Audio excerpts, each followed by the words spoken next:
You can go into the weeds of all the different moves and, oh, this rep scheme and that rep scheme and do this and do that. But you know what? If you can't get them to consistently go to the gym, you can't get them consistently motivated to change the things that they need to change within their lifestyle, change is not going to happen. And it doesn't matter if you have this whole elaborate knowledge of kinesiology. None of that matters if they're not going to the room, if they're not going to make a stand, if they're not going to make a change for themselves. None of that matters.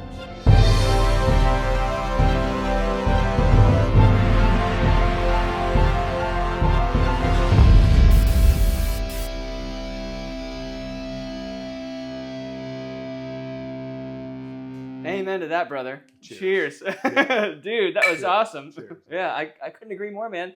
So in today's episode, I'm interviewing PRM Swolestrum, and the reason I really wanted to talk to you is because our audience, they maybe have doubts about themselves, they've got aches, they've got pains, they've got adversity that they maybe got to face, and there's maybe this ambitious goal that they have in their mind that they're maybe thinking to themselves, I probably could never do that. Right. And Sure. I follow your story, I've been following you for a long time, and you've got just such an incredible story. And so PRM Swolestrum, maybe for the audience, for anyone who doesn't know you, some of these viewers are probably going to already know you, but maybe can you share with us a little bit about who PRM Swolestrum is? So I consider myself kind of like a hybrid. Yeah. You know, because I kind of all right. So I'm one of those personalities where I've never been one to stand still, and I hate being bored. Mm-hmm. So because of that, I tend to involve myself in a lot of different things. But one of my absolute biggest fascinations of all time is fitness. And one of my earliest memories was actually fitness involved. That kind of motivated me to go into this industry and into this lifestyle. But I have lived and have breathed resistance training, bodybuilding, athletics, mindset development, the majority of my entire life. And then you also play music, which is where the strum comes from. I'm obsessed with music. I'm Yeah. obsessed with music. But it's what's incredible about that is that didn't happen until much later. I'm one of those kind of people where I'm not very good with authority. Okay, and I'm almost unemployable. But which probably makes you a great entrepreneur. Right. But like if you tell me I got to do something, I'm never gonna do it. Yeah. Right. You can't. That's not how you motivate me. My mother she was a maid, and she found a old guitar under a bed that she begged the house owner to give to me. I was I think 16 years old. You got to play guitar. You'd be great at guitar. Blah, blah, blah, blah, blah, blah. Yeah, I never played guitar because she tried to shove it down my throat. Right. I did not pick up the guitar to play until I was 28 years old. Really? Yeah. Wow. And then you just dove right in. And I dove right in. But it was because of the experiences that I had with being a competitive bodybuilder and understanding the ideas of sets and reps and time under tension that gave me the overall outlook of understanding what it would take to be okay, to be good, to get better, to become accomplished. And then, you know, I want to get to the point where like I can just speak with that instrument, you know. Yeah. But I absolutely love it. But it was because of, you know, my confidence that I had with my fitness and with bodybuilding that at 28 years old, I knew it was going to suck. You know, and that's a whole nother podcast. That's a whole other podcast. Yeah, so we probably don't want to go into the weeds with that. But go ahead. So, but it sounds like you are someone who's not good with authority. Not good with authority. Never have. When you find a passion, you dive all in. So bodybuilding, fitness, right, and then later in life, music. Right. And what's cool is you and I kind of share the fitness music hybrid in common. You've got I see you posting videos often of you playing guitar and doing bodybuilding stuff. And I was just showing you before this. I had a buddy of mine brand a guitar for me for Bucket List Fit. That guitar is really cool. Yeah, so I'll have to show it to the audience. It's got great action. So yeah. So it's kind of cool. I really relate to you in a lot of ways. And I think the audience is going to love hearing your story more because it's not like you were just born this amazing bodybuilder. Like, No, I mean, you kind of alluded to how hard you had to no, work no. at it, Yeah. and that translated to the music. But in fact, as a matter of fact, you struggled with weight for most of your childhood. Is that correct? So my mother had a gastric bypass at 5'2" at 265 pounds. Wow. Yeah. So obesity is very strong on my mother's side of the family. Now my father's side of the family, my father's Pacific Islander. Okay. Mm-hmm. Now I just got done watching a YouTube short about 2 weeks ago that actually inspired me and gave me pride for the weight that is almost impossible for me to weigh, because they were going over the likeliness of becoming an NFL player according to genetics, and being Pacific Islander, and especially of Samoan base and Tongan base, you have a like 56 times chance of becoming a NFL player, Like significantly higher chance than any other genetic base in the world. Right? Wow. Because it's a very small population, Uh-huh. right? But like there's over 3% of the entire NFL is made up of Pacific Islanders. Right? I did not know that stat. That's incredible. No, blew my mind. Okay, because all right. And are they usually like linemen and stuff? Linemen, linebackers. The bigger football players. The bigger football players. Okay, I like when I get lean, and people have seen me lean, where I get under 8% body fat. I literally have to starve myself. Okay, I think that's why I translate with people, because people are like, I don't really have good genetics, or blah blah blah blah blah blah, and I'm like, dude, through the will, you can do anything. Okay, trust me, but you really have to be intense with it. Okay, yeah. like trust me. For me to get my waistline, I'm built like a tank. I'm Pacific Islander. Like genetically, this is how it happened. Okay, because this guy was talking about the genetics of the Pacific Islander. Yeah. So they would go onto a small island. Okay, very very very scarce resources. Okay, when their population grew out and the resources were no longer, they would try to jump on a boat and find another island. Right? Yeah. Well, the boat would be full of people. But guess what? It was the only people that had the predisposition to hold body fat. To survive. And then they were always warring nations, so they were always at battle and war with each other. So the only ones who were able to get on the boat was the ones that were able to live because they were strong. So I was like, okay, so now it all makes sense. Because I mean, like, granted, like, you know, I was always pretty strong, but I was always like one of those dudes where I could like fall off a cliff and I'd get right back up, and people were like that would have killed me, you know. So it's like, dude, it sucks because it's very, very, very difficult for me to be lean. I'm not supposed to have this body. Yeah. Right. I'm not supposed to have this body. What a powerful sentence you just said. Yeah, I'm not supposed to have this body, but it's something that I have obsessed with, and I know my nutrition and my inputs and my outputs enough to where I can hold my body at this shape. But because of that obstacle, it's made me a pretty good coach. Yeah. You know, because it's like people come in and go, well, I have this, and I'm like, let me show you something real quick, you know? And I just kind of like work them through and tell them like what the extremes are. I've done this enough where I can look at a body and go, okay, this body could do this. And this would probably be maybe an 8-month situation, right? Yeah. This body's here, okay, because of the genetic deposition, dude. This person and their mindset, if they're not willing to cross these bridges and make these sacrifices, they're not going there. So if I can get them with the idea of being here, that'll be, you know, a little more, you know, practical. So you do a mindset assessment too. Yeah, no, because it's always a negotiation of what the genetics capacities are, and where their mind and what their will level is, and what their overall goal sets, and if they've already envisioned it. Yeah. Like, you know, sometimes you kind of almost have to like guide them to the vision, but sometimes they don't even know what they want. And if they don't know what they want, you know, it's very difficult. And actually one of the hardest people to deal with are the people who are ultra gifted. The ultra gifted are the worst. As clients.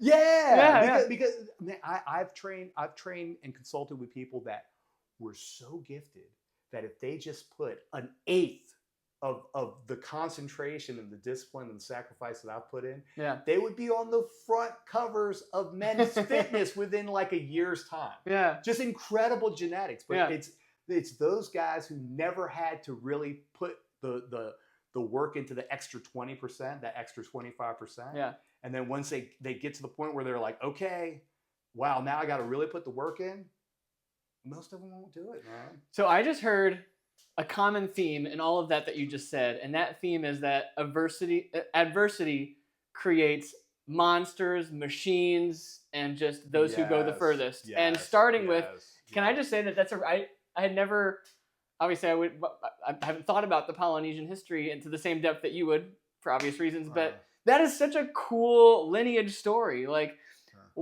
to explain why are the genetics the way they are. Like, okay, well, and if you're going to survive, you need to be able to fast for a long time and store energy. Yes. You're also doing very physical things, rowing boats, fighting wars. So you need to. So basically, natural selection created this elite survival warrior that within the environment of the Polynesian Islands was just the optimal genetics. And then you take that genetics and put it in like modern day America or just modern day culture in the world in general. Right. Like you're set up to you're not supposed to have this body in this environment. In this environment. Yeah. Yeah. Like, so I have to, yeah. I have to actually create physical chaos and actually do work every day. Yeah. Because I'm fighting the will of God. Yeah. On a daily basis. Yeah. Because the will of God, they want me, you and Dwayne The Rock Johnson. I would be like 240 pounds, probably 24% body fat. You know, I would not be the way that I am right now. Yeah, man. So. And then also you're talking about the clients who are just gifted and they don't have adversity to face. They don't really have a source of real motivation to get better. Mm-hmm. Those are the people that are the hardest to figure out, like, what is it that you want and why are you really here? And I really love that message. Like, that's what I try to help with my clients too, is like, it's not just about setting some arbitrary goal. It's like, what excites you? What gets you out of it? What is something that you really want that you think would be a challenging goal? Yes. And in your case, I'm not supposed to have this body. You pair that with somebody who doesn't like authority, like, I'll show you who's not supposed to have this body. Right. Yeah, it's great because like, it's interesting because like when you're studying different people's motivations, like even with how far I'm 45 years old now, and I've been doing this for a very long time, but even today, like I would love to be like, oh, my beautiful wife and my son and all, I'm so motivated.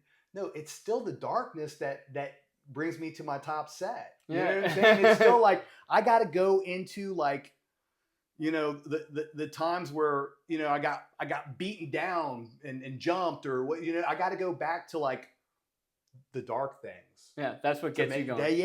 Even to this day, like I'm not going back. It was the pain. And at one point, it's very important to identify your personal war. And what is your personal war? My personal war is me. Okay, so I know that I am the answer and the solution, but I'm also the one that gets me in my own problems too. So it's like when you can identify with that and understand that it's you, that's when you can really succeed. If you blame it on others, because for a very long time I would make justifications of being from a poor family, not having someone to mentor me and give me the things that I needed to kind of set off with the right mindset to do the things that I needed to do. Like, instead of blaming everyone else, I just looked at the mirror and said, buddy, you are not there because of you. You don't have the money put away because of you. You don't have you didn't get the pro card because because of you, so it's not until you can identify that you can remove the barrier. You got to remove the barrier. Yeah. Because then you're in control. Yeah. Right. So that's a very, very big step. But fortunately, I was blessed with many, many very, very heavy obstacles. Very, actually, just being born. So from the time of birth. Wait, can you say that? I love the way you said that. You were blessed with Yes, many, many obstacles. I was blessed with many, many. What a beautiful obstacles. reframe. Most people would not phrase things that way. Yeah. Most people would just wallow in excuses and self. But see, I've learned that the same things that make others do are the same things that stop others from doing. I've learned that in time, and it's unfortunate. It's all about mindset. Like if I look at even my family lineage, there's people that had similar obstacles. Some less, some more, and it's weird how like the majority of them just kind of decided not to transcend beyond. Where it's like I always had that idea that there was something more for me. There was something that was always pulling me to continue to move. So. I want to dig deeper a little bit on that point that you just made, and I want to learn more about your weight loss journey and your injury recovery journeys. But I think that's just such an important point because some people you have the same situations, the same environments. Some people will point blame and make excuses, right, and others will take that same scenario and take responsibility and ownership. Right. Yeah. Was that your default disposition always to take responsibility and ownership? Or how did you get your mindset to that point? No, luckily I was pretty talented and I had a pretty strong personality. So I was able to kind of like move through times of my life and at a just like, natural default, I was able to just continue. But it wasn't until much later where I was like, buddy, like you've got to take ownership of this. Mm-hmm. That happened later on in life. That was an awareness thing that took a long time. Was there certain mentors or like a moment or like a realization that you can recall having, right. was it kind of gradually over time? It's incredible because like you kind of develop through time. What I tell the kids today. Yeah. Okay. What I tell the kids today is like everything is a YouTube click away. Where like we had to like actually live and experience the things that created the content for you to view to like avoid the obstacles and the grenades that we actually jumped on. Yeah. Okay. So for a very quick little side story, you are the sum of the 5 people that you're around, right? Okay, well, no one ever told me that. I never saw that on like a meme or saw a YouTube short about it or watched like, a Tony Robinson, speech about it. But I grew up in a place called Buckrow, which is a kind of like a harbor beach town, and it's not a very good place. There's a lot of drugs. There's a lot of gangs.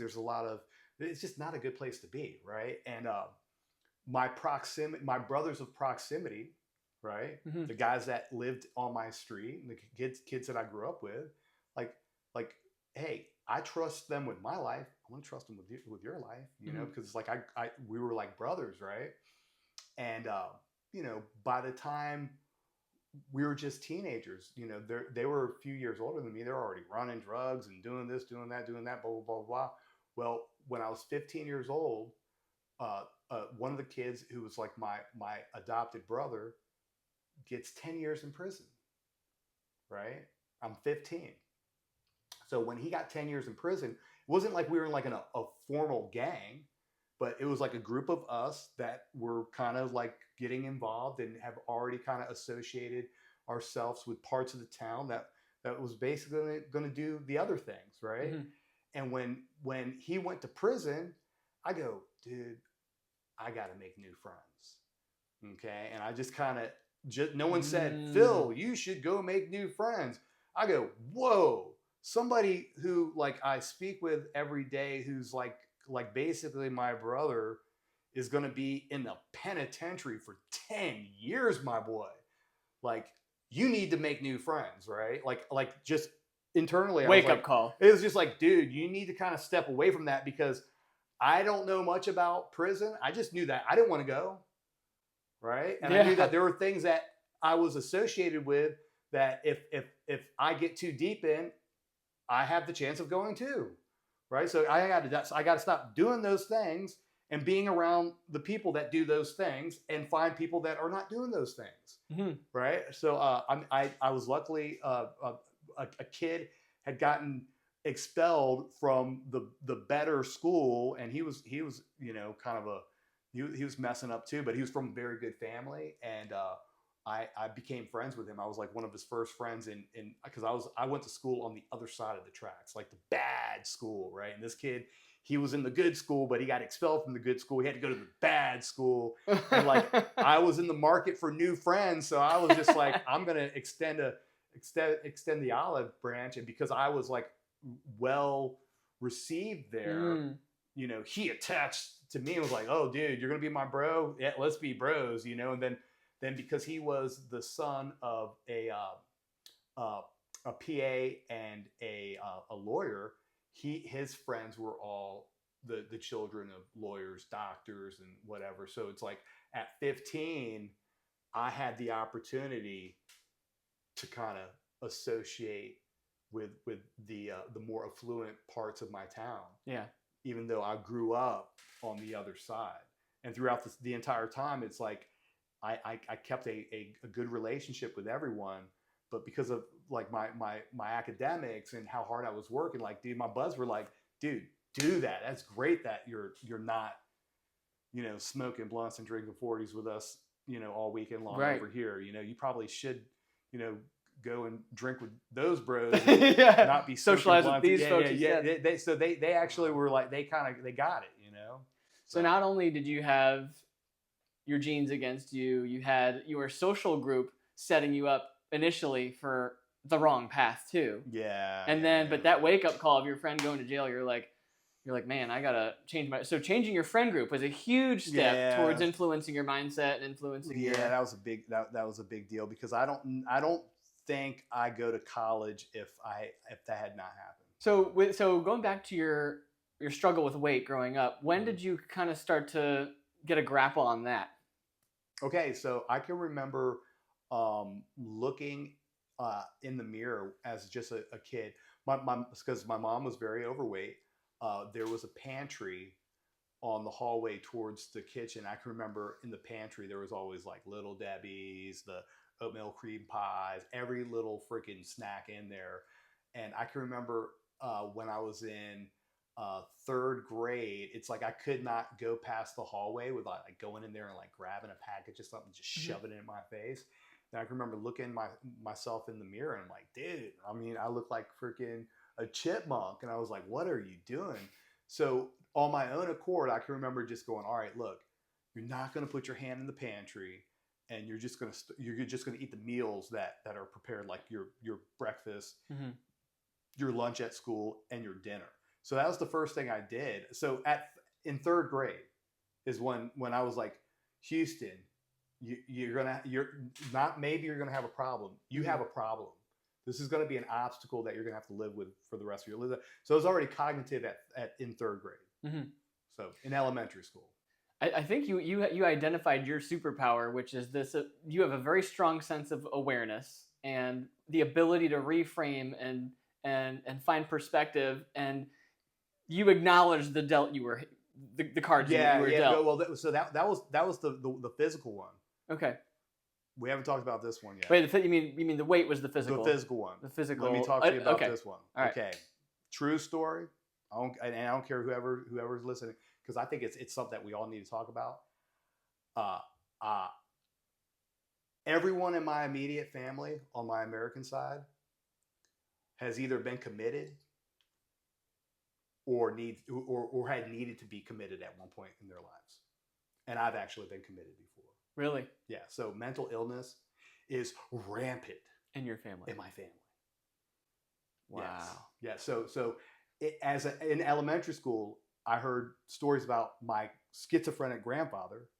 So even by third or fourth grade, I knew I can even remember hearing the word Houston. We may have a problem. I can remember thinking in my head, like hearing stories about my grandfather and going like, dude, no matter how you cut the cake, That's your grandfather, bud. So there may be issues later on. So I was cognitive of And it. there were. Oh yeah. Wow. Oh yeah. Was it just one episode, or has it been reoccurring? Okay, so I had a complete breakdown when I was 21 going into 22 years old. Okay. Yeah, like full intervention. Wow. Walked out in shackles, thrown into a Wow. bus to be taken to the loony bin. So how did you? Wow. How did you? So how did you ensure that didn't happen again? Okay, so Do you know what triggered it or caused it? oh man, it's a whole. It's a different podcast, huh? That's a whole nother podcast. Yeah, Wow. but there were like three main triggers, Mhm. and I was kind of dealing with them all simultaneously at one time. Mhm. And going back, like I've been diagnosed bipolar before. I'm Mhm. not bipolar Mhm. because I have too much time since then that I've not had such erratic behavior, and I haven't been on medication in so long. So I was misdiagnosed. Okay. But if I go on a drinking binge and I involve myself with a bunch of fraudulent, fast women, drinks, and hang out at the bar, and I lose sleep for about 4 days, I'll be right back in that place. So alcohol and sleep deprivation. So it's a matter of understanding your triggers. Mhm. Okay, but my mother was diagnosed OCD. Mhm. Was committed for that. My grandfather was in and out of the institutions throughout his life, and I mean the main story that I heard from him, it was pretty intense, and I was like, whew, wow. And like I can remember my family members, they would joke around and be like, well, at least like it might get you off of a bad sentence one day. As far as like instead of going to prison, you'll go to the loony bin. And I'm like, oh great, yeah. Well, that's a good way to look at it, right? But Wow. yeah, certifiable. So Man, I'm learning so much about you today. You have overcome a lot, man. And what's really neat about the lifestyle you've chosen to live, fitness, health, taking care of your mind, taking care of your body, all of those things help with both of those issues. You're getting better sleep. You're probably managing your alcohol better. You're managing your weight better. Yeah. It's like those same habits and routines. It's talk about pain as a motivator. Like if you don't do this, not only could you regain your weight, but you could be at higher risk of going back to the loony bin. Right. Yeah. Well, that's the whole thing. Is like my fall off is so critical. Yeah. That it really that's a good point, David. That's a great check and balance for me because it's like I know what the other side is, and it's like, buddy, you got a giant T-Rex that's gonna bite your head off. Yeah, it's like I mean, with the whole two T-Rexes, the health issues from the Pacific side. I mean, dude, type 2 diabetes in the Pacific, huge. Yeah, it's an epidemic. Yeah, it's an epidemic. I had one of my aunts. She called me the other day, and she's like, I don't know what she was calling. I think it was like maybe a birthday. She was calling me to wish me happy birthday, and I'm like, where are you? And she was in the hospital in Honolulu, and I go, what are you doing in the hospital? And she's like, oh, I'm doing dialysis. I go, for what? I'm like, how old are you now? She's like, I'm 51. I go, oh God, man. I'm like, yeah, I got type 2 diabetes. I'm just like, oh. I was like, have you, like, what are you doing with your nutrition? Oh, I feel it. Just like, they're just not aware of the food whatsoever. And it's so sad, but there is literally a direct correlation from the time where, hey, we were completely sealed off from modern foods and from foods that were brought in and import, and to the foods that are now available that are coming in from Japan and from America, and the kids they don't want to eat the local foods. They don't want to eat breadfruit. They don't want to eat the fresh fish and the wild pig. They don't want to eat any of the foods that are available on the island. They'll sit there and they want to eat freaking hard candies and just packaged and canned foods. And I'm like, oh my God, it's an epidemic. It's terrible. Man. Do you do virtual coaching? I never asked you. Yeah, that. so I have virtual clients that I've kept for a while, but my demands primarily in person. primarily in person. Yeah. I was gonna ask if your family members ever ask you for virtual help, like your aunt. No, it's crazy. My sister, I've had sisters that, because I have 4 sisters and 2 brothers overseas, and I've kind of consulted with my sisters, but I mean, we're in a different time zone, so it's very different time zone. Yeah. But I try to inspire them, and but absolutely. Yeah. So how old were you when you thought to yourself, I'm on the other side? Like, or I don't know how you thought of it, but like I've seen your posts, like, back when you were younger and your weight was not being managed compared to today when you're competing in shows. Like with the weight not being managed, it was primarily from being misdiagnosed and mismedicated. Okay. So those also added to it. Yeah. The medications. I had dabbled with alternate supplements, earlier on, too early. Okay. Way too early, and then with all the other things that I was involved in. Never heard that phrase before. And the alcohol, I get there at 225 pounds, and I was very big, very strong. I was a very strong power bodybuilder then. This was after you started training. This is after I started training. This is when I got committed at 20. I think I was 22 years old. But when I was adamant in being private about my past use, then they go, holy shit, if this is just alcohol and sleep deprivation, we really got a problem here. So I was misdiagnosed because I was not forthright with my experiences going into that intervention. You were not fully honest, yeah. I was not fully honest. So because of that, it was more time in there. And because of that, instead of maybe being dealt a more passive, less potent antipsychotic, they put me on a very, very heavy antipsychotic. I mean, at one point, my mother was told that I would never functionally work again. Wow. Yeah, they were convinced this dude's done, bro. Wow. This dude's cooked. But you're not good with authority. So that's why you have your own business now. But I was scared, though. I was really scared. Bet. So well, that's what the experts are telling you. Yeah, right. So I didn't know. So man, I'm taking these drugs. When I got discharged, I had to go back to my hometown to live. And buddy, those drugs, you want to talk about taking all the wind out of your sails, man. I mean, dude, it literally just takes your soul, and it's like an empty vessel. Oh yeah. So I laid up for a couple months. I mean, I literally slept.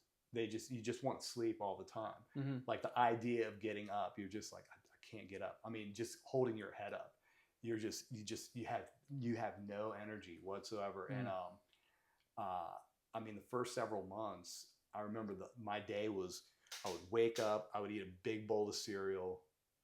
I would like try to stay up for like an hour and two, trying to like show face, and then I would just sleep again. And then I would get up and I would watch remakes of American Chopper. Right. This is in the early 2000s. Okay. I would watch the remake of American Chopper and just think about how miserable my life was, and I was like, shit, I'm screwed. And it sucked because it's like before that happened, I was running a bar in Northern Virginia. I had a hot girlfriend. I had the best friends that, I could go into DC. People, I had face recognition with like, a lot of the people in DC. I mean, I had a lot of great things going for me. I had the world at its knees, and I lost everything. Boom, Wow. just like that. Man. That's a whole nother podcast. That's a whole nother podcast. You got a full season of podcast episode. Yeah, we could dive in. Often when people start hearing my story, they're like, "Phil, you got to read it. You got to write a book. You got to write a book. Have you started? No, but kind of. Like I've got notes written down, and then I've through my social media, it's like I have like highlights that I can expound upon and write out. So I'll write it one day. It'll come out. I've Be a great movie. I've had writers approach me to hey, would you want to write it? And I'm like, yeah, I don't really. I feel like I got to do like that one bigger thing first. Yeah. It's like I got to hit that big investment. The heroes. Yeah, I got to hit that big investment, or Mariano's got to get picked up on some crazy team at a young age. I feel like I want your to do story something. Is still going. Yeah. That's why it's not written, because it's like I just feel like it's like the conclusion. I wouldn't be happy with the ending of any book written on me right now. You're still on the hero's journey. I'm still on the hero's journey. Just hearing you talk and watching your story from afar and getting to know you a bit better today, I think that's one of the reasons that you continue to be successful, is that you are passionate about the process and the journey, and you're never quite what's the right vocabulary here? You're satisfied but not content, I guess. Yeah. No. Ed Milet, I love what he says. He says, blissfully dissatisfied. Yeah, yes. Blissfully dissatisfied. That's just my personality. I'm an artist. And Before even when you write that artist. book, when you do write that book, you're not going to be done. No. Yeah. Well, that's one of the great things about working in fitness is I've always been the kind of person I'm a great starter. I'm a great starter. I'm great in the middle. How relatable is that? I'm a great in the middle, right? But I am terrible. I am atrocious at finishing, right? But that's why I love music, and I love fitness, and I love muscle, and I love the idea of building a body and the work of building the physique, because guess what? That's never over. Never. Yeah. You don't have to finish. You're never. This industry and understanding what this takes and evolves, it's like Pandora's box. The more you know, the more you need to know. The more you know, the more you need to know. The more you know, the more you need to know. And then it's like, oh, just when I felt like I really knew everything, I'm 45 and I'm a whole new body that I got to learn new again. I got a whole nother like thing that I got to like understand now, because like I'm not that body from 2 years ago, 3 years ago, 5 years ago. It's a new body. It's a whole new operation now. Well, just to kind of reframe what you're saying, not that this is about a podcast about writing books, but it almost sounds like right now your mindset around writing a book is different around your mindset with like if your mindset, it sounds like your mindset with writing a book is like it has to encompass my whole life, and I write it and it's done. If you were serious about writing a book, maybe if you took that same mindset and said, this is chapter 1 book. Oh, yeah. And this is another book will be written. Books will never stop being written until I'm done. Yeah, I like that so idea. If you wanted to write books, that maybe that mindset reframe it's working for you in other areas of life. Right. Yeah, sure. So there's to transition to the next phase of adversity that I know you've been through. I remember following you when these events happened. Not only were you dealt this hand of your metabolic challenges, we'll call it genetic metabolic challenges. I like calling it metabolic. And then I just learned today in this moment, you had the mental health challenges that were, genetic related, I guess you could say, or family history related. And so you were dealt a tough hand. I was just dealt a lot of obstacles. But then more adversity came your way. Through the fitness journey, I think that you actually acquired some injuries along the way. Right, some knee meniscus and hip labrum. I don't remember which came first, but I know you had both of those. Maybe some others too that I don't know about. But I mean, it Right. clearly So, hasn't stopped you, so so, I'm wondering if you could talk to that. so going back about the obstacles, I heard something. I don't know who said it, but so all your predepositions are like they're the gun, right? But the environment, how you manipulate your environment, is the trigger, right? So I Hmm. mean, dude, we all are born with a card set. You know, I've got my things, you've got your Hmm. things. Some people's guns are shinier than others, or not as shiny. But it's all about how you manipulate your environment. So with fitness was really something that I used poorly and put me in a really bad position that kind of led to my early downfall. But then, going back and When doing you my, say you used it poorly, you mean it set up. like, as far as like, hey, there's things that I did that I shouldn't have done. There's I didn't approach it correctly. And then there's you can't live that life and also live this other life. They don't mesh together. Okay, so um, understanding all of your environments and using the fitness and using the discipline and understanding how to separate the environments, that kind of really helped Hmm. me from disabling or putting a safety on that trigger. Because Hmm. guess what, the triggers is always there. And like, I'm not one to go, I'm completely impervious from having another mental breakdown, or I'm completely impervious from like going on a bender and drinking for 5 days or whatever.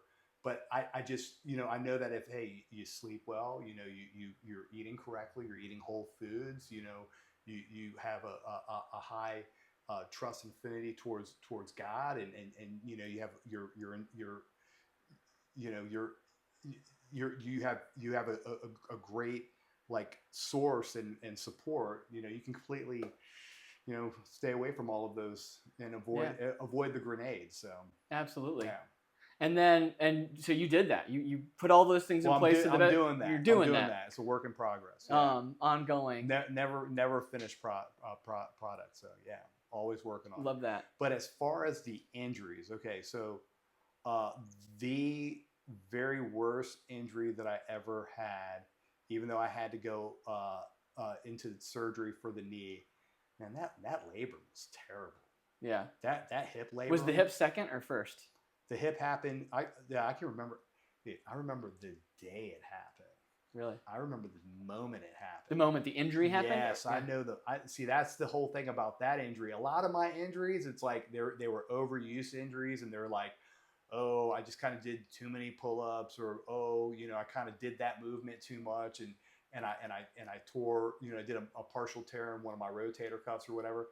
All of those kind of happen over time, and you're kind of feeling it coming, and then you're just kind of working around it. The hip scenario, when it happened, it was like a lightning bolt through my body, and it's like, you're done, bro. You're done. That was scary. That was very scary. You thought your whole fitness career was over at that point. I didn't know what to think. I didn't think I would be able to train at any capacity, lower body. So what was the moment? You said you remembered the day, Yeah. and the So moment. What okay. happened? What caused it? Okay. So I had an amazing opportunity to be one of the early mentors of Luis Estrada, and Luis is an NPC competitor, influencer, bodybuilder. Dude's incredible. He's down in Tampa, Florida, and he is jacked, my boy. So anyway, Mariano's very young. He's only a year old. We just got displaced because a hurricane was coming through.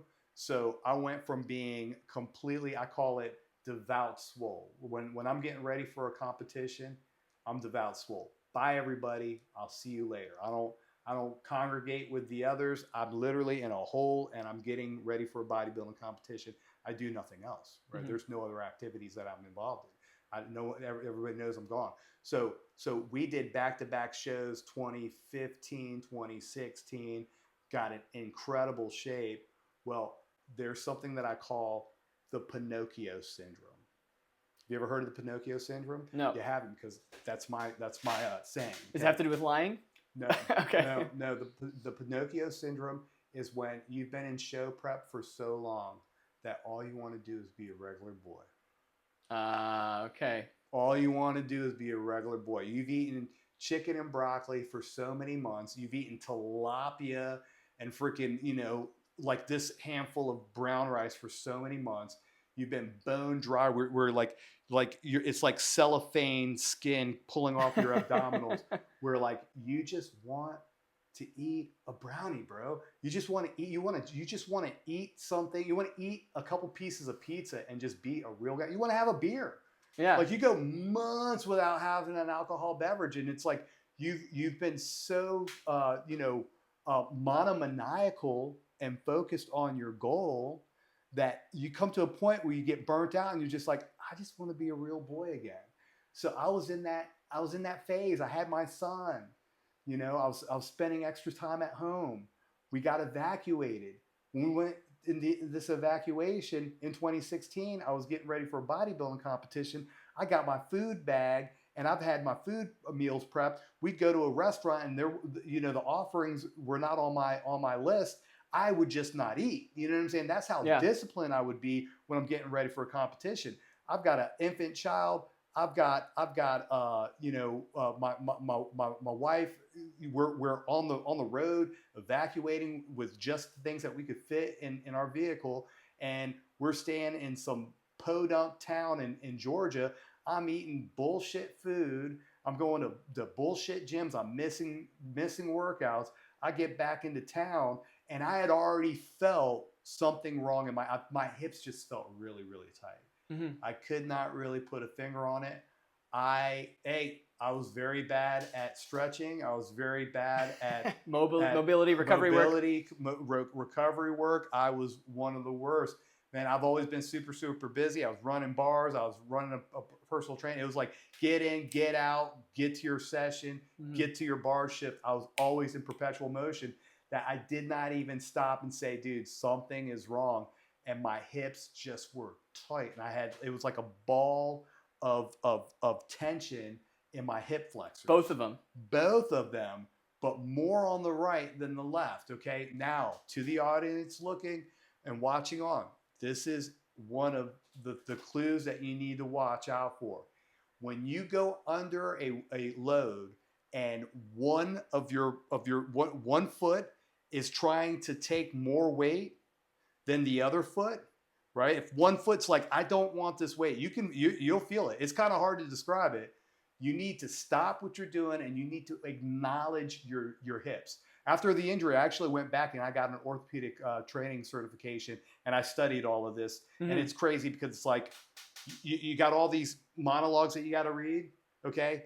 70% of it was on the hips. Yeah. And I was like, well, geez, I wish I knew that it was that freaking, such a priority. Oh, yeah. I would have completely bypassed all of that. No, I had no clue how important it was to acknowledge this pain in my hip. So I get back into town from the evacuation. Luis Estrada, you can look at pictures of him then. I mean, dude was just getting huge and he was living the life. Yeah. You know what I'm saying? He was living the life day in, day out, not missing a lift, just in it. And I was like his older brother, his mentor, and I hadn't trained with him in probably 8 weeks because after that show, I just kind of wanted to kick back. My son had been born. And he's like, come on, you got to train legs with me. You got to train legs with me. And I was like, dude, I really don't need to train legs with you right now, Luis. Oh, come on, you got to train legs with me. You got to train legs with me. And I'm like, ooh, your gut was telling you not to. Oh no, everything was telling me not to. Everything was telling me not to. But I was like, all right, I'll go and train legs. And we go in there. And I mean, he is embellishing his strength because he knows that he's been on top of his game. I've been off my game, and I used to bury him in the gym. And now, I'm getting a little older. He's getting a little stronger. So we go right in, and he goes for we warm up with like a 225 deadlift for 15 for high volume. Okay. And I'm like, okay, usually that's fine.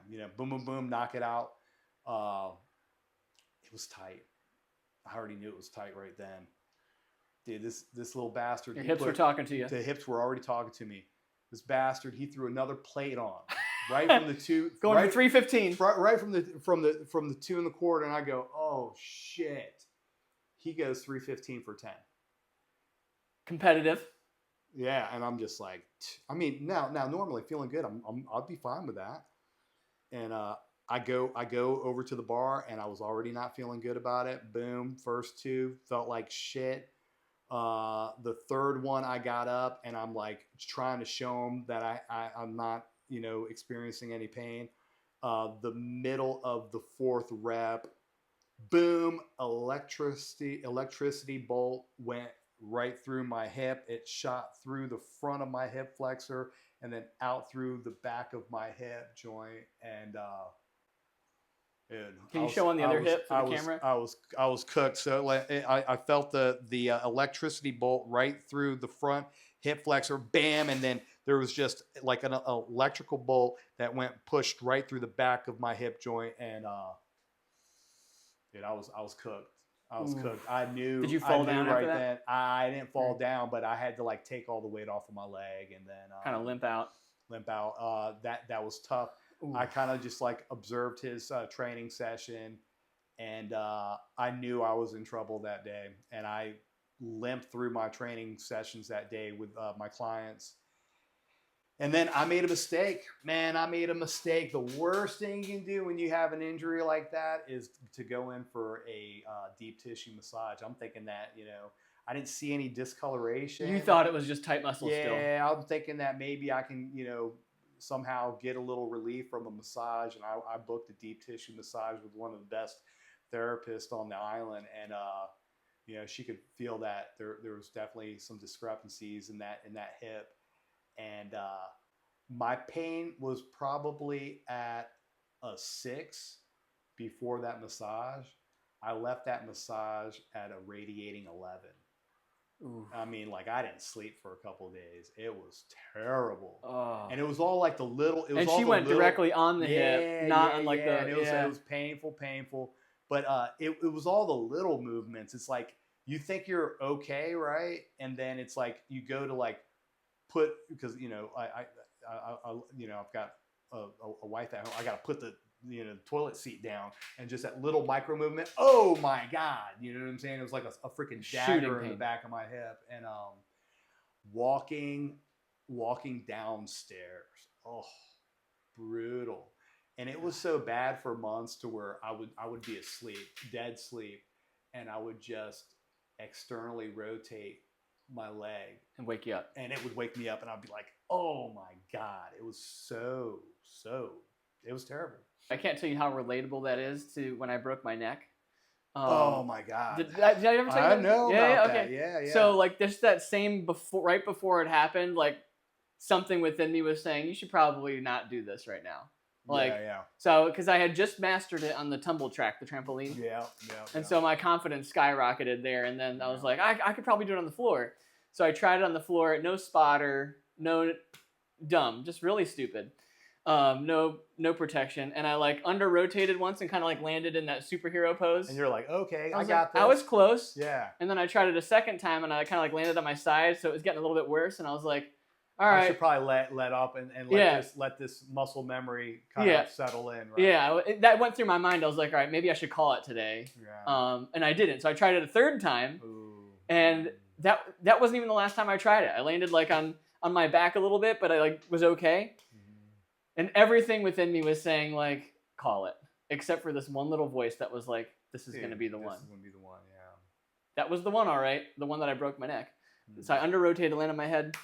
And dude, it's just kind of crazy hearing you tell that story. Like, I was just like, man, like sometimes like your gut is telling you like this could be really bad. Yeah, my gut was definitely like, dude, you need to just call it now and just be like, Luis, let's train arms, like, because the hips were not feeling it. Yeah. And it was one of those things where I could have easily just taken a step back, worked on mobility, worked on hip mobilization, and some of that. Now I have an entire,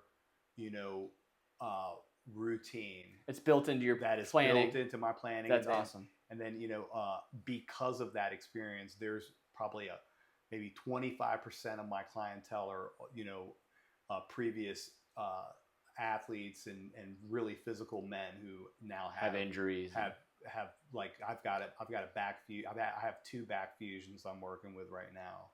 And then your client does. Clients, yeah. I've got two back fusions that I'm working with right now, and just navigating through programming, the gentlemen who have had those injuries, but seeing the benefit that they've had from the resistance and from strengthening around the injuries. It's really incredible. Like, dude, it's so funny how like there's so many different modalities that come in and out. Like, oh, let's all do studio this. Oh, let's all do this. CrossFit. All these different things. Fads. But guess what? It all comes back to, guess what? Lifting weight, right? It's not a good idea. It's an absolute necessity. It's an absolute necessity. And right. It always comes back. And it's like, I didn't go, oh, by 2030, the whole world will be lifting. I didn't think anything of it. I just grew up with it. I love resistance training. I've done it my whole life.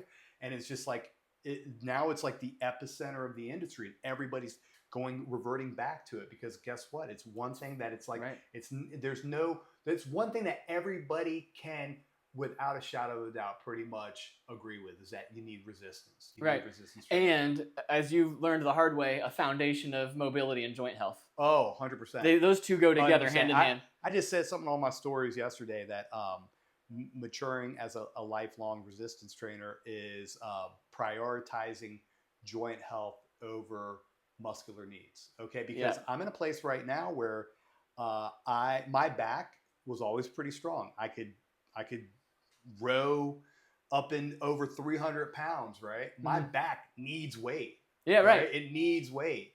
But guess what? When I go into an a hinge position loaded, my right hip feels like it's going to like blast off the even side. Still today. Even today. Yeah. If I'm loaded in a row position, upright hinge position, my hip flexor will just radiate. It does not want to be in that position anymore, because I spent so much of my life in that position, in a loaded position. Like, I can't do it. Yeah. That I have to do other modifications to get that weight in.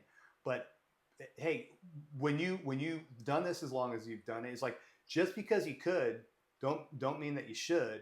And then you got to understand the consequences of everything that you do. Because like, hey, I can go over there and do that bent over row, but guess what? You're not going to lift for 2 to 3 days, and you're going to be in pain for 10. Right? So if you're ignoring what your body's telling you? Well, no, just doing that lift. Like, I know that lift, and for you specifically, I know that with where I am now, if I do that lift, that's going to be the consequences of that lift. And like, now that I've matured with my resistance training and my programming, my own programming, I've done lifts where it's like, okay, I'm doing something because it's my 40th birthday.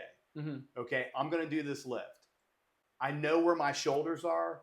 I know that I will not do this lift now again for probably 6 weeks, because from doing that lift, you're going to have to do a recovery protocol for 4 to 6 weeks. Right. Because it was just, you do it just because it's fun. I did it just because I wanted to see if I could do it at 40, but I knew, and I didn't go in there thinking, oh, you're going to do this lift, and you're going to walk away, you're going to be fine. No, you're going to do this lift, and then you are going to, if it all goes well, even if it goes well, after you because you're going to red line here, but you want this, right?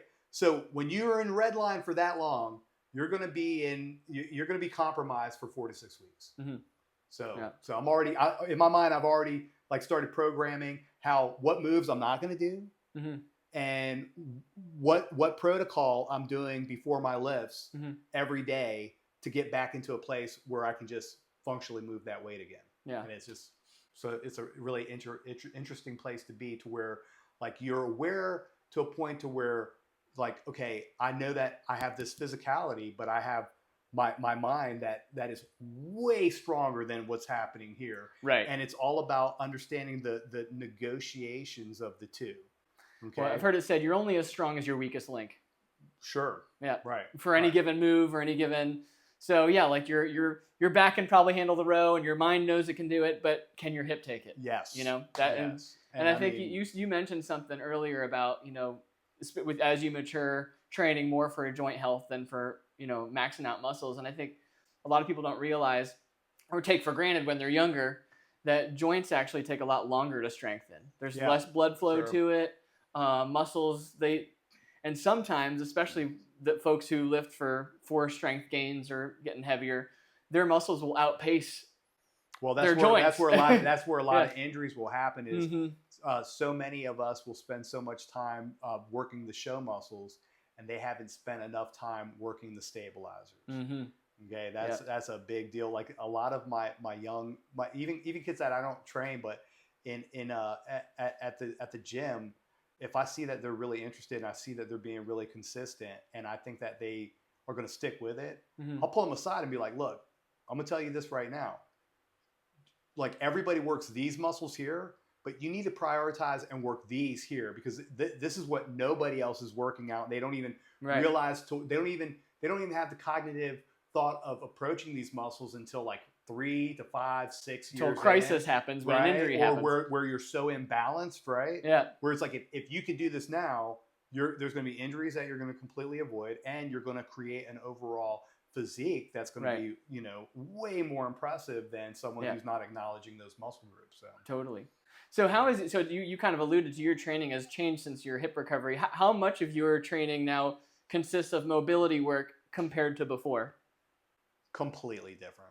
Yeah. Completely different. Do you incorporate it as like between sets, more at the beginning, more at the end, as their own sessions? How do you incorporate your mobility work? Well, no. So I have like almost like a ritual of warm-ups that I do prior to lifting. So a big part of the warm-up for you. Yeah, but then also, let's say if I'm really heavy with work, I mean, dude, I remember I left the bar industry thinking, oh, I'm gonna go train clients. It's gonna be a cakewalk. This is gonna be a cakewalk, dude. This is hard work, man. Yeah, this is hard work. When people see me at the gym all day and they're like, oh man, I want to do that. I'm like, bro, you don't want to do this. Trust me. Like, it looks cool. You don't want to do this, right? Right. Because there's a lot of different micro moves, and there's a lot of little partial lifts that you're doing all day long. Like for instance, I don't have bicep tendonitis. I've had bicep tendonitis so long, I have to now call it bicep tenosis in both arms. In both arms, right? So you do things to help mitigate that.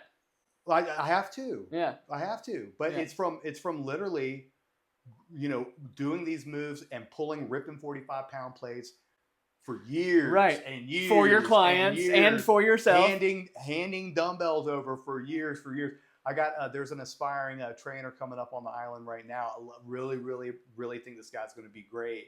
But like, I'm seeing him do things, and I'm like, he's going to be hurting. I know. I go, man. To have lived life that long and not experience golfer or tennis elbow, that's incredible. Because it's like, I know that he hasn't, because if he had, he would not be taking that load and walking all the way to the other side of the gym to do his own workout. Yeah. You know what I'm saying? It's like the old bull, young bull, bro. No, we're not running down any hills. Let's walk down the hill, my boy. So there's a future for him. He's gonna feel that later on. But I call it training with guardrails. Okay? Love it. Yeah. Training with guardrails. And as far as like my practice, I always tell people, but I'm throwing out a bunch of nuggets, and it's all good. And I don't care, because I want everybody. I think everybody should train. Yeah. And this is remind me of the side story, but this little nugget that I have is gravity is pushing down on us every day, right? Gravity is pushing down on us every day. We're fighting gravity. John Mayer wrote a song about it. Gravity, right? Yeah. So what we have to do in our practice is to push against gravity. Okay, so much of my practice and my program is about decompressing and pressing and pushing against gravity. Okay, and then as far as injury and pain relief and pain-free training, dude, everything goes back to the spine for me. Spine, for sure. Spine and hip. and especially with what I've experienced with my hips, I put a big focus on hips because here you have the hip and it's all about the foundation, right? Mhm. So that spine is the column. Well, the hips are the base of the spine. Right. Yeah. So that's the column, right? Now the column can only be as strong or as level as the strength of its foundation, right? But it's not just the hip base, it's also the glute medialis, it's all of the different stabilizers, the pelvis, da, da, da, da, da. So there's a lot of little movements and things. Like I actually attribute my injury from being such a bonehead when it came to my programming that, oh man, I squat, I do deadlifts, I don't have to work my glutes. Yeah. Chicks work out their glutes. Yeah. I don't have to isolate my glutes. But guess what happened? What happened is I had built my quads so strong, I built my hamstrings so strong, right? And I did no specific work to strengthen my glutes because I thought, man, that's feminine movements. I don't need to do those movements.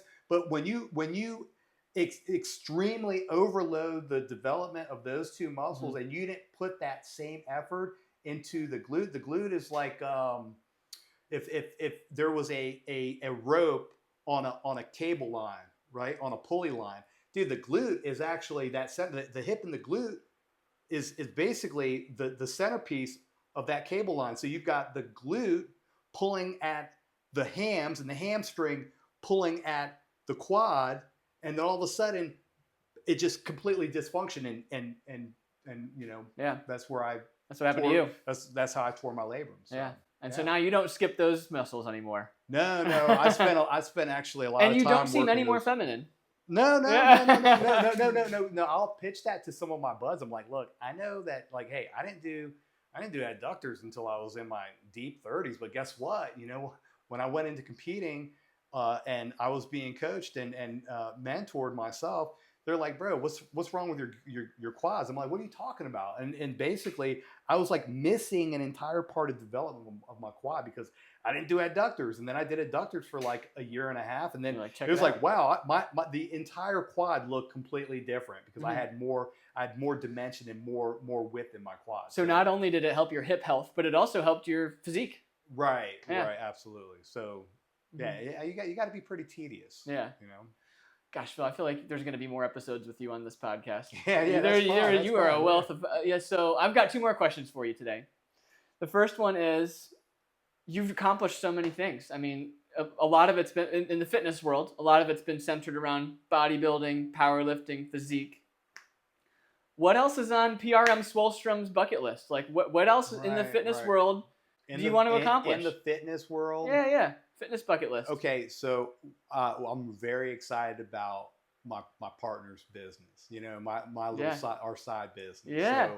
So You're referring to Alyssa. Alyssa. Yeah. Okay. Who needs to also be on this? Yeah, absolutely. Yeah. Dude, she's gonna blow you away. I'm excited to have her on. She's gonna blow you away. And I am on board with doing an episode with both of you too. Alyssa's story is incredible. Man. Yeah, I'm stoked. Alyssa's story is really incredible. But so we will be expanding her business. And then there are fitness infused endeavors that I am partnering up with a couple partners to kind of expand to go beyond just my one-on-one and my virtual training, because as you know, it can be quite limiting working in that platform. And then as far as I'm obsessed with the market and investing, so that's something that I've really been focused on since 2015. So gotcha. Yeah. So on the business side, really growing, helping support grow. Like I feel like Alyssa has no cap. Yeah. Alyssa has no cap. So it may be we're gonna have to create a bigger facility for her. We're going to create better placements online for her products and for the things that she's offering. So I believe that sky's the limit with everything that she wants to do with her brick and mortar. Love that. And what about you on your personal fitness journey? Okay, What's next for Phil? So at this stage, oh man, you know what? Even when I really turned on and went back into competitive bodybuilding in 2019, I had already made a commitment that by the time I turned 45, I would step away from lifting heavy, Okay. and would really focus on longevity training. Okay. So I believe that my claim to fame later on, like in 5-10 years from now, was my capacity to hold an esteemed level of physique for a long period of time. I've been in this industry, and I've been in fitness and bodybuilding for I think 33 or 34 years or something like that, right? As far as if I fuse my my start with fitness, my athletics, playing football, and then just staying into my regimen all of these years, right? With all of those experiences, I've never competed with my body weight beyond a certain point. Mm-hmm. There's different extremes that I go, dude, you can go there, right? But the higher you climb that mountain, know that one day you're going to have to come down that mountain. Okay. Mm-hmm. So 10 years, when I had gotten well, in my mind, I had already made a plan that you will never try to sprint up that hill again. Mm-hmm. Right? You'll never try to go up that hill so high again, because I had gone up to the top of a certain elevation, but I wasn't able to walk down. I fell down. Mm-hmm. And that fall was so hard that, dude, I almost never came out of it. Yeah. I mean, a lot of people never come out of that fall. They never make it out of that. Yeah. So when I went back into training consistently, because I spent actually 17 months out of the gym altogether after that happened. But when I came back, as I was building consistency again, and I had the idea of competing, and this was in 2005 when I said that I would go on to show on stage. In my mind, I had the journey of staying in the IMBF. That's a whole nother podcast, right? Mm-hmm. And I knew that I would not cross certain lines because I didn't want to go too far up that elevated position of the mountain, because I knew that I wanted to kind of like live in a certain zone. But instead of going up that elevation and coming down so low, I was going to come to this elevation and I would try to hold it for as long as I could. Mm-hmm. So I'd already planned, like even when I went back into competing, I'm like, dude, you're not going to show up on a stage at 220 pounds freaking ripped out of your mind. You're not going to do that. Yeah. Like there's different like parameters that I held for myself, because it was more important for me to be here for my son and like watch him graduate, help him, become a strong athlete, than for me to like sprint back up that hill again. I wasn't going to do that. So like from here on out, it's about longevity training. Mm-hmm. And to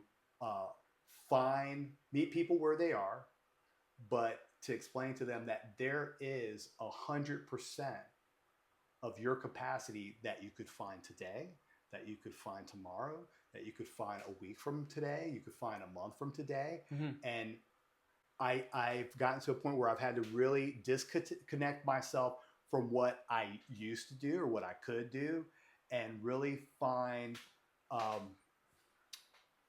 solace in the fact that with the knee issues and the post surgery, with the labrum, with the issues in my shoulders, my bicep tendonitis, that, dude, you're still freaking out. I can still train. I'm in the gym 5-6 days away, 6 days a week. I'm still doing great cardio. I'm still finding a lot of benefit and gratification from the training that I'm doing. I'm just trying to do it for the rest of my life. So you touched on some things that are really valuable to me and my mission as well. And I'm really excited. I think your mission is shifting towards longevity training. Yeah. You want to be able to keep your body feeling good, feeling healthy. I heard you reference your son, Mariano. You want to be strong and healthy to help him become the best version of himself, whatever that ends up being. You said, whether he That's follows a in your big deal, footsteps or not. Yeah. He's going to become the version of himself that he's going to be. And Sure. you're going to support him in getting there. You're going to support your wife, Alyssa, Any way becoming the best person that she can be. And this longevity training, what it allows you to do is to be the best support for your family you can be. That's what I heard you just say. And a lot of that has to do with, the way I usually phrase it is like, I'm here to help, like with Bucket List Fit, the mission is help people achieve as many ambitious goals as possible that they never thought you could do in a safe and healthy way so that you don't get injured. Yeah. And also so that you can maximize meaningful memories. And I hear you talk a lot about Alyssa and Mariano, and I love getting to know you, man. Like, and so you want to help maximize meaningful memories, and whether you think of it in that way or not, like you and I are aligned. Like, let's change the world in that way, man. Let's help people feel better in their bodies, maximize meaningful memories, and that's cool, man. So, one word question or short phrase answer here. You're 45 right now. 45. Yeah. What can Phil do at 55 that Phil can't do today? I don't think there's going to be there's nothing that I'm not going to be able to do at 55. Now, as far as I'm going to have to modify frequency, volume, and overall load, but I don't think there's really nothing that's going to stop me. And no, there's not. I have an answer for you. You're going to be doing the same moves and the same lifts with less joint pain. Yeah. Based on what I hear you saying, the way you're training, I anticipate that if you continue training that way, you're actually. Maybe you won't be able to lift as heavy, but I anticipate you're going to feel younger at 55. That is the ultimate goal. Yeah, that is the ultimate goal. But there's a quote that someone that they gave me talking about memorable these memories, right? Yeah. Which I love that, David. That was so cool. But he said, "I would rather live king for a day than a lifetime as a pauper." Okay. Yeah. And it's a lot. Sometimes it's a lot to kind of wrap your head around. But it's we're all experiencing this thing called life. But it's the efforts that you put in to developing yourself on what are the levels that you're allowing yourself to experience these experiences. It's like, dude, when I was not training all the time and I was, prioritizing the bar and the music thing. Dude, I was at the beach, I don't know, 3 times a week, twice a week, right? But dude, I wasn't in even close to good shape. I wasn't, living and feeling the way that I'm feeling now. Now, look, I only get to the beach a couple times in the summertime, but it's like, hey, I have the best time while I'm there, and I feel like I'm the king because I've done the work, Absolutely. I've done the work. I love that. And even just hearing you talk about the clients you work with, your favorite clients to work with, and what motivates you moving forward. Like it's about the people in your life and maximizing their opportunities. And so, all right, last thing. If you could leave some final words of wisdom for the viewers today, there maybe they've got an ambitious fitness goal in their mind that they'd love to be able to achieve. Maybe they're afraid to pursue it. There's maybe a fear of injury, fear of re-injury, or they just have no clue where to begin. What words of wisdom would PRM Swolestrum give the audience today? Final words of wisdom.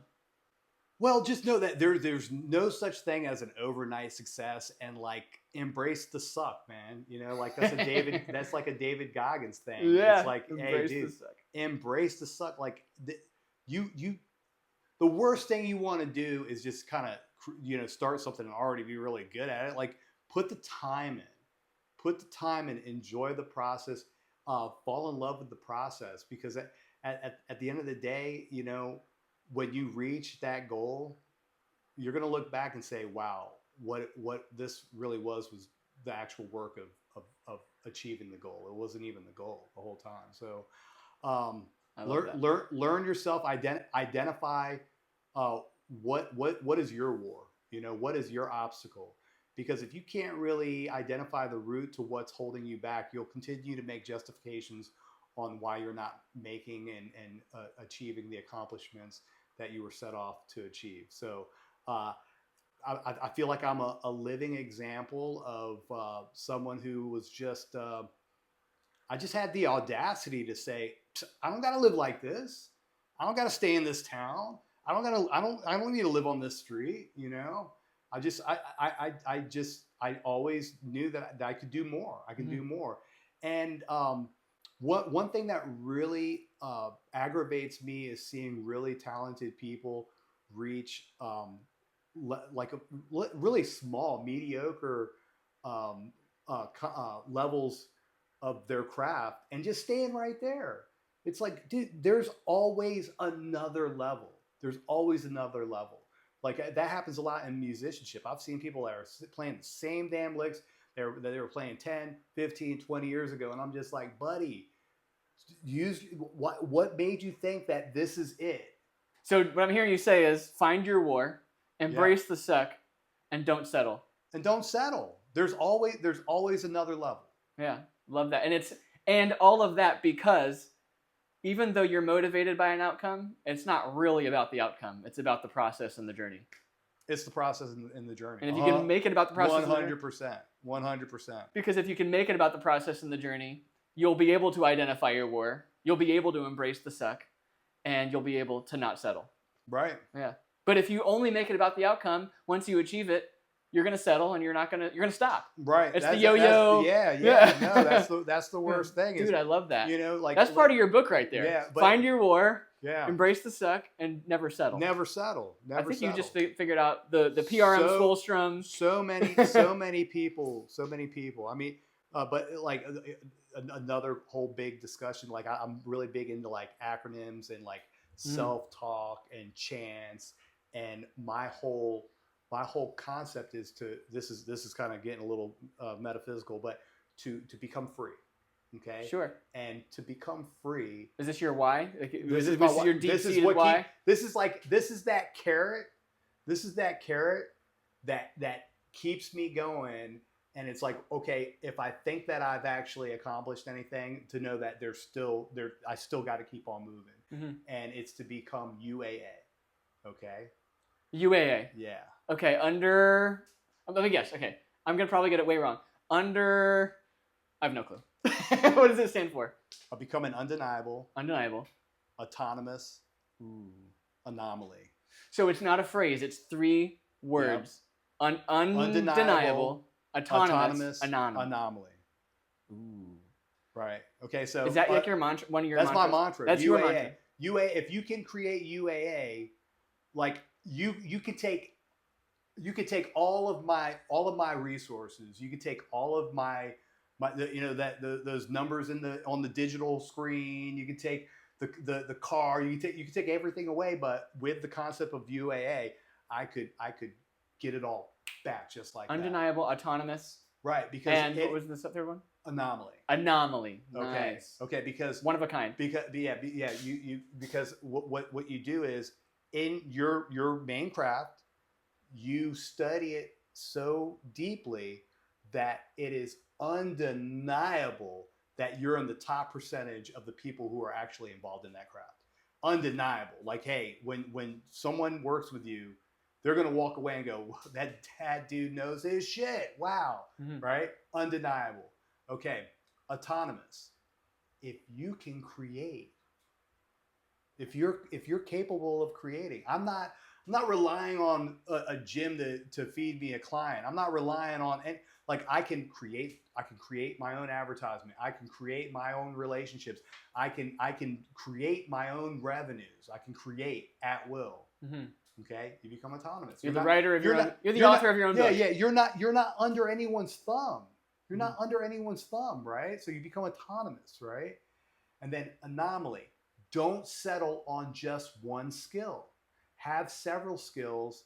Maybe you have the one main skill, but you have other skills that you have synchronized in a way to where people look at you and they say, they can just tell that this guy has lived some type of life. Yeah. This guy has lived some type of life. Okay. That you took that a different direction. I thought with anomaly you were going to say stand out. It was going to be like basically like you stand out, you're different. But what you're saying is like have a few things that you can do. Right. No, have it. Well, no, you stand out because you don't only just do that one thing. Yeah. You also have accomplishment at other things that you can stack. Mm-hmm. Okay? Yeah. So it's like, it's almost like the Boy Scout, right? With all the patches. With all the patches, right? Like, you know what I'm saying? It's like, dude, that dude's not an officer.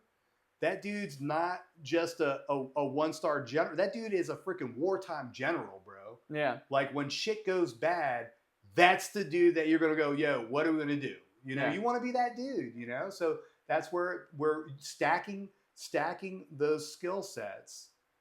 And not, again, it comes back to not settling, because there's a lot of things. I could have been like, oh, wow, I learned 3 chords. This is cool. Okay, put that in the corner. No, can you do that every day? Can you get better every day? Can you learn different voices? Can you learn more songs? Can you know what I'm saying?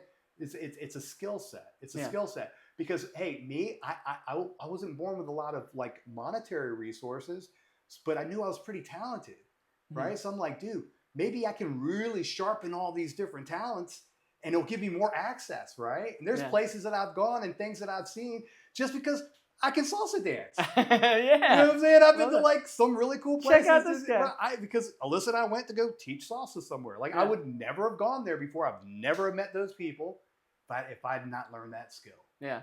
Right?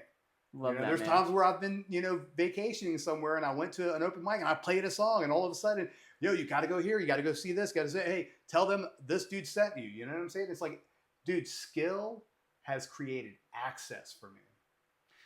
Well, Phil, the name of this episode is called Gains with Grit. And I feel like nobody embodies that message more than you. I mean, dude, just hearing your story today. I mean, I followed you, I've known you, but I feel like I know you on such a deeper level today and gotten to know you better. And I love you more and more the more I get to know you, man. And thanks, bro. You are Gains with Grit, man. And I mean, I'm going through it right now, like not just in my personal fitness journey, but embarking on this entrepreneurial journey with Bucket List Fit. And I look up to you in that arena too. And it's grit, man. It's grit. It's grit. A grind. It's grit. And it is grit. I got to tell you, I'm leaving this episode today feeling inspired, feeling motivated.